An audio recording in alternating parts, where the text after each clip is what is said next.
Depuis 2008, l'or est le premier produit d'exportation du Burkina Faso devant le coton. Selon les chiffres du ministère des Mines, les recettes d'exportation liées au secteur aurifère ont rapporté 4,6 milliards de dollars en 2022 pour une production de 57,6 tonnes d'or, soit une baisse de plus de 13% par rapport à la production de 2021 qui avait atteint 66,8 tonnes. À l'origine de cette baisse, la crise sécuritaire que traverse le pays. Une crise qui a déjà provoqué la fermeture de plusieurs mines industrielles.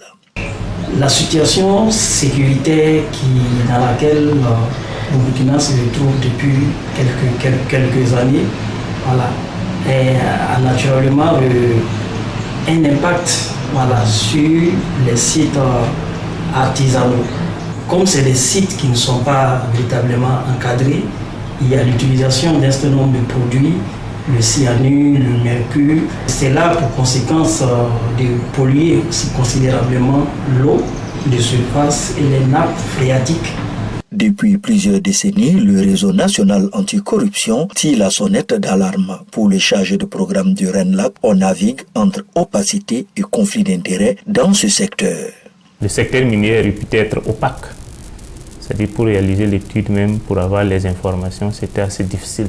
Il y a certaines autorités qui réclament, que ce soit pour des permis de recherche ou des permis d'exploitation, qui réclament même des sommes d'argent. Il y avait quand même des autorités dont la progéniture se retrouve employée dans le secteur minier. L'or ne brille pas pour tout le monde. Pour un autre acteur de la société civile, les revenus du boom minier amorcé en 2008 ne profitent pas aux 70% de Burkinabés qui vivent en milieu rural.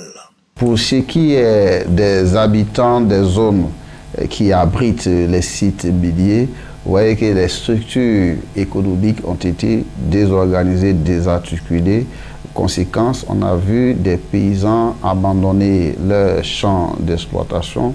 En décembre 2022, un projet de loi a été adopté par l'Assemblée législative de transition qui fait office d'Assemblée nationale. Ce projet porte répartition du Fonds minier de développement local. Une partie des ressources de ce fonds sera désormais mise à la disposition du gouvernement de transition. Elles serviront à l'achat de matériel au profit des forces de défense et de sécurité qui combattent le terrorisme dans les régions minières.